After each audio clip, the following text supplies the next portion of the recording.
Earlier today, I went to my local Barnes and Noble, which is about 2 minutes away from me, and poured through a couple of the preseason magazines. I did not buy a preseason magazine because my preseason magazine of choice will not be out for another week. Um, I trust Phil Steele more than anybody else, even if he is probably more out there with predictions for the just leagues in general, college football in general, than the other two publications, Athlon and Lindy's, the major ones. But I did look through them to see what they had to say today. I felt very out of place in Barnes and Noble. I always feel out of place when I go there. Just not a place that I venture to often, except for that one time a year when I have to acquire a preseason football magazine. So I went in there today and read up what I could on what the experts think of Tennessee football this season.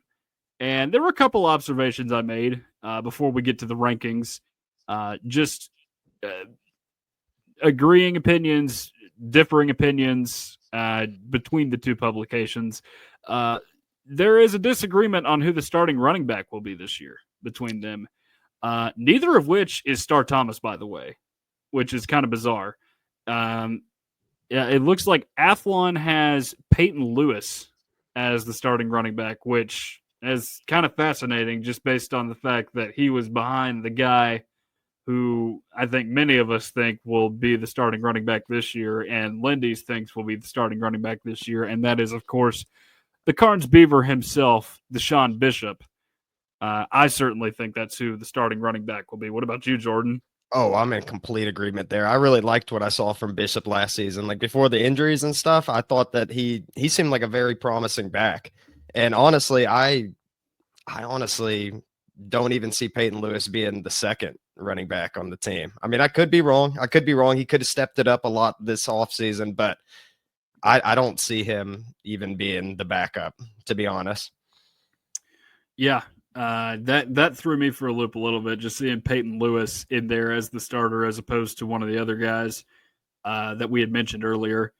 But those were the only two where they really disagreed just in terms of starting lineups. Now, a couple of interest or important positions to keep an eye on this year, just because Tennessee, we wouldn't have known who they would be before spring ball, but it looks pretty clear now, at least according to these two. They both agree that William Satterwhite will be your center in 2025, which I figured would be the case going in. But the other safety has been a point of interest this offseason with Jacoby Thomas leaving. We know Andre Turrentine will occupy one of those spots. The other one, and both Athlon and Lindy seem to agree that Idris Farouk will be your other safety this year, not Colton Hood. And Colton Hood, too, is also a corner by nature. And both of those publications have Jermon McCoy and Ricky Gibson starting over him, although, of course, if Jermon McCoy's injury lingers a game or two into the season, then I would imagine Colton Hood will see the field quicker than expected. Yeah, and everything I've seen from Colton Hood, I mean, he seems like a really, I mean, I know he didn't start at Colorado, but I mean, he seemed pretty talented whenever he got in there. And I think, I could be wrong, but I'm pretty sure he was 13th in the country in interception return yards. And I think he only had like 2, but I mean, that just goes to show, I mean, that he could be dangerous with the ball in his hands. Yeah. Yeah. And that's what you want with a corner, whether it's a starter or a backup. And he could see the field a lot this year, just thinking about how just A, with McCoy's injury situation, but B, you want all the depth you can get back there. Really anywhere on defense, but would hope that's a guy that will make at least somewhat of an impact this year. Right now, just according to what I saw in Athlon earlier today, there are a couple names that they are pretty high on. They believe Sam Pendleton is one of the most impactful transfers in the country. And they had a big old list of these guys, one of which included the former Polynesian prince. He's out there in LA making a little less than $800K with California taxes now. But yes, Sam Pendleton made that list. And then the other guy that they mentioned in their breakout players section, and Tennessee needs this guy to be a breakout player this year if they're going to go places, is Mike Matthews. Oh yeah. Oh yeah. Mike Matthews is going to be a pivotal piece to Tennessee's offense this year if Tennessee's offense is going to be successful. I mean, I was really excited for him last season. Was disappointed that he didn't get as many targets as I thought that he would. So I think this could be a big year for Mike Matthews, and I wouldn't be surprised if he had a really good year. Yeah, one would hope that he has a really good year coming in as a 5-star prospect and a guy that looked like Tennessee forced some pieces out in favor of too. Guys like Chaz Nimrod, Caleb Webb, Squirrel White, they're all at other places now because you had high hopes for this kid that you brought in out of high school in Mike Matthews, and that's a part of Josh Heupel's grand scheme of things.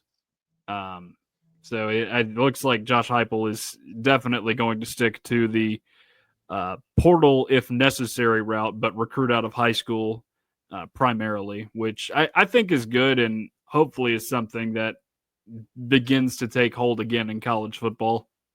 Well, maybe with all these new regulations coming in with the conferences and, capping off NIL and everything, maybe it might go back to the traditional ways of recruiting being the number one way to go. I mean, I would be here for it for sure. I mean, I like seeing players stay on a team and like building a legacy for a while. I mean, like that's what as college football fans, I feel like that's what we all want to see.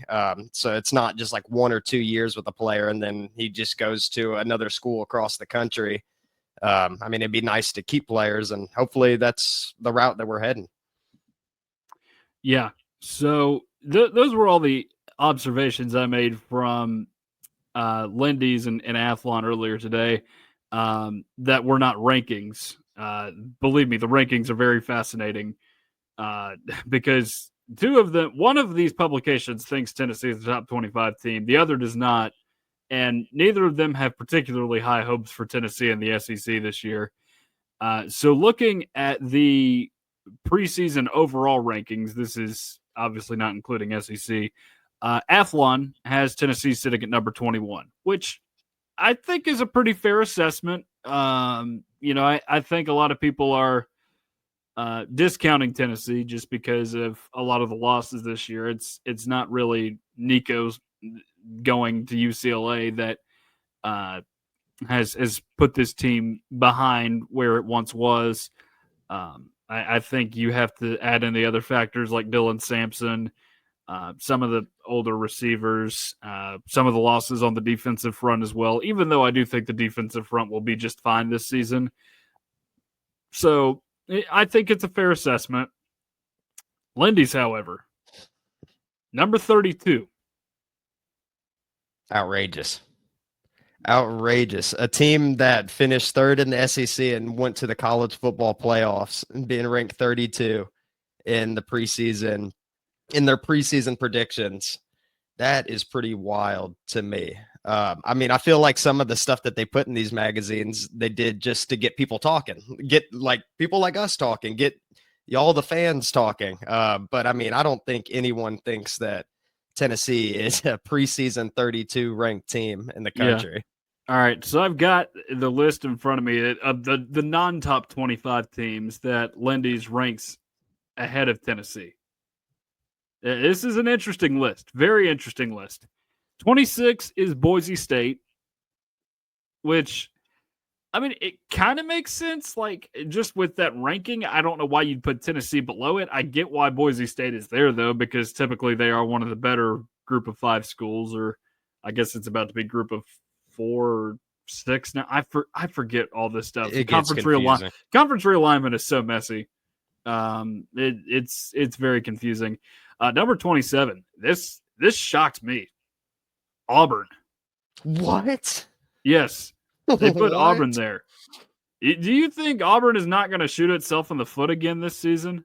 I mean, it seems like they have been as of late. I mean, I wouldn't expect things to change. I mean, what did Auburn do last season to deserve 27th ranking? I do not know. I really don't know what Auburn deserved.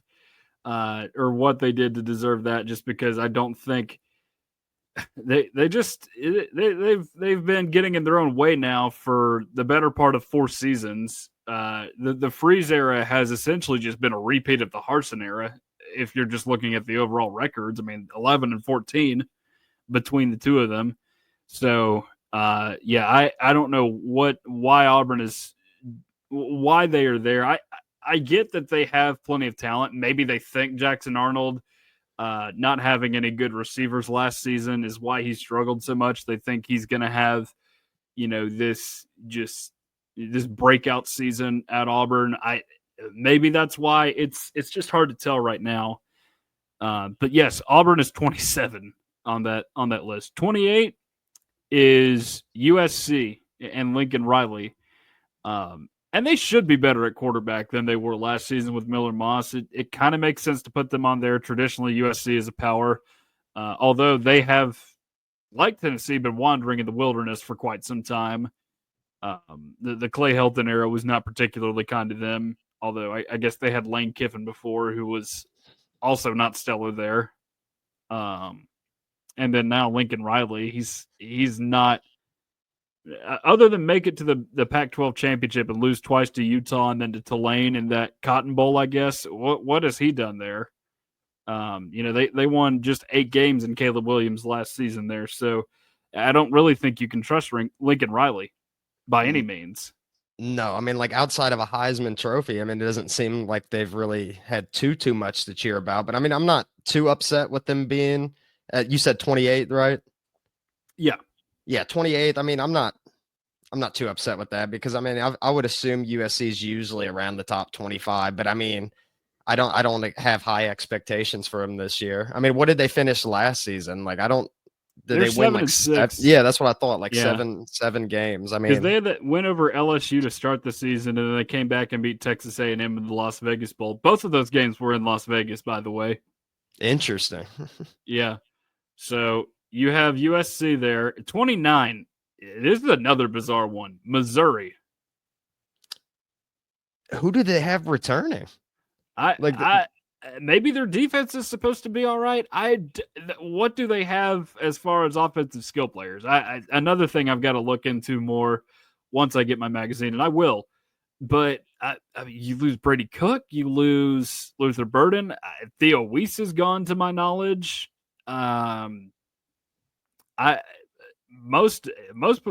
would not imagine they're going to be much better than 7 or 8 wins this season, just because that's what Missouri does. They win 10 and 11 games like 2 years in a row, and then they just regress and have disappointing seasons for like 2 or 3 consecutive years, and you forget they exist.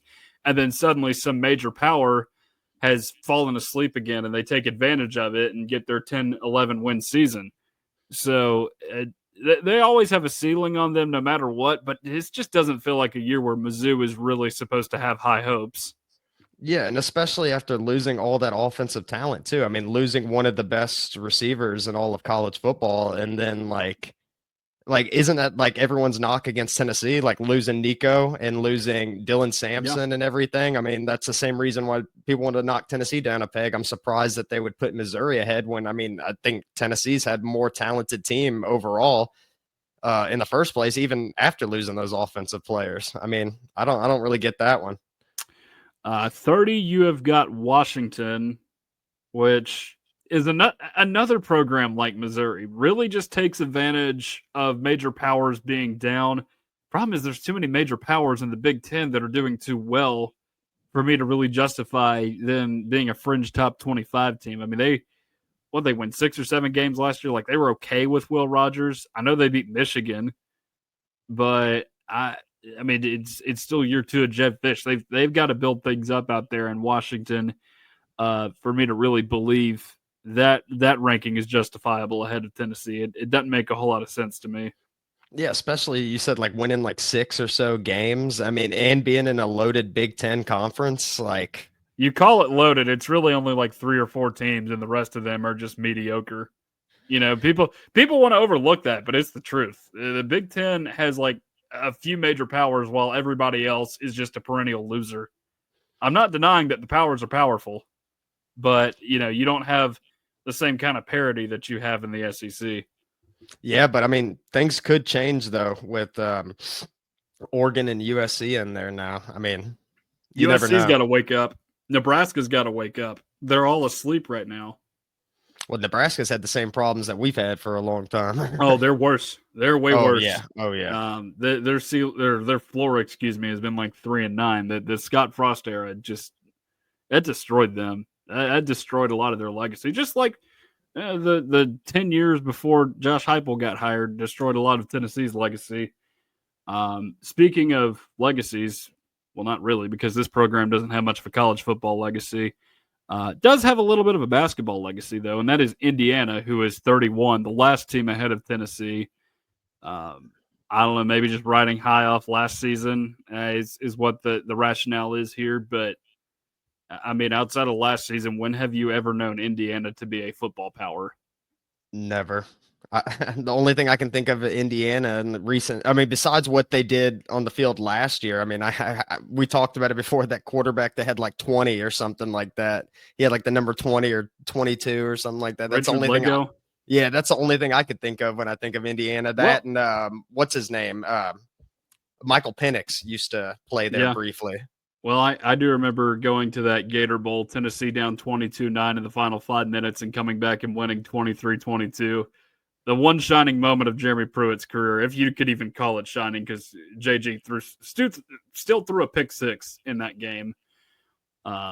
So not exactly a fine program they got up there in Bloomington historically, if you take out last season. But those were the teams ranked ahead of Tennessee in Lindy's. Tennessee, of course, sitting at 32. Which doesn't make a lot of sense, honestly. I could see them getting booted out of the top 25 at some point as the season goes on, but not before the season starts. I feel like that's kind of wrong.